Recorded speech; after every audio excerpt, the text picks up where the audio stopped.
Lesson 53. Lesson 53. In the public interest. In the public interest. Listen to the tape. Listen to it. Then answer the question Answer below. question below. What could not be reported in the official files? The Scandinavian countries are much admired all over the world for their enlightened social policies. Sweden has evolved an excellent system for protecting the individual citizen from high-handed or incompetent public officers. The system has worked so well that it has been adopted in other countries too.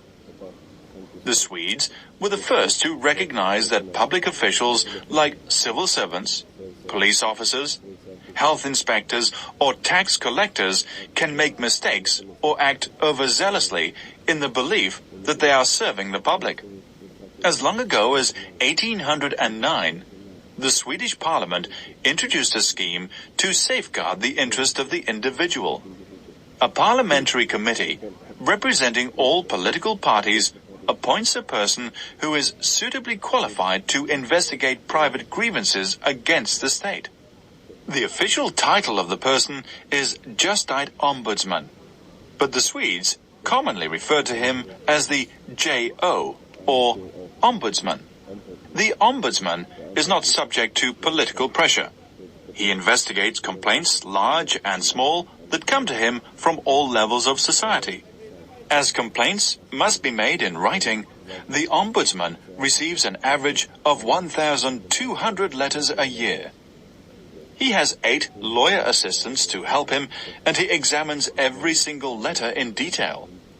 There is nothing secretive about the Ombudsman's work, for his correspondence is open to public inspection.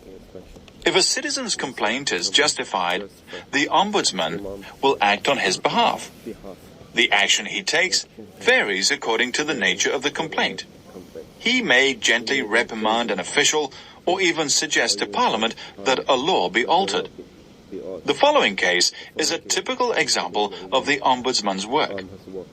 A foreigner living in a Swedish village wrote to the Ombudsman complaining that he had been ill-treated by the police, simply because he was a foreigner.